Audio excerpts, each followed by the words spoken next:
D'abord, l'université, évidemment, a bien pris conscience de ces changements et a mis dans ses formations des cours, des formations à l'entrepreneuriat, des formations à la propriété intellectuelle. Il y a beaucoup d'initiatives pédagogiques dans ce sens-là qui donnent en fait de très bons résultats puisqu'on a des étudiants qui arrivent à monter des startups et qui sont souvent lauréats de prix de start-upers. Et donc c'est quelque chose qu'on a vraiment développé et qu'on tient encore à développer plus dans le futur.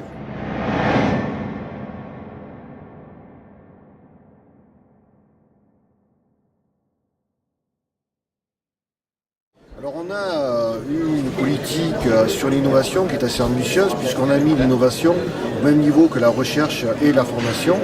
On a eu plusieurs actions, des actions concrètes qui sont liées à la sensibilisation de nos chercheurs et de nos étudiants à la valorisation, au transfert de technologie, à l'innovation.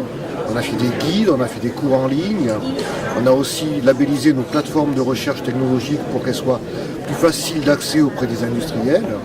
Et on est en train de créer la Cité de l'innovation et des savoirs qui va intégrer tous les outils qui existent autour d'Aix-Marseille Université et qui traitent de valorisation et d'innovation.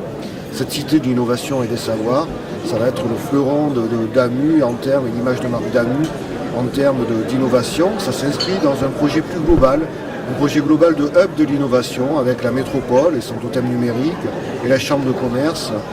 La CCIMP de Marseille qui va faire un Living Lab autour de ce hub de l'innovation. Voilà un peu la politique d'Aix-Marseille Université sur l'innovation.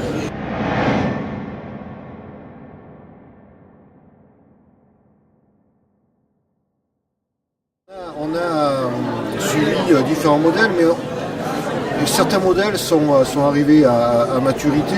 Il y a deux sortes de modèles sur l'innovation. Il y a le modèle israélien où il y a beaucoup de start-up qui sont créées par les étudiants et qui est une sorte d'apprentissage par l'échec. Il y a aussi chez nous une politique un peu différente où on essaie d'avoir un taux de survie des start-up qui est assez important et dans l'incubateur Impulse en particulier ou dans l'incubateur Belle de Mai, on a des taux de survie de nos start-up qui sont de l'ordre de 70% à 5 ans, ce qui est vraiment remarquable.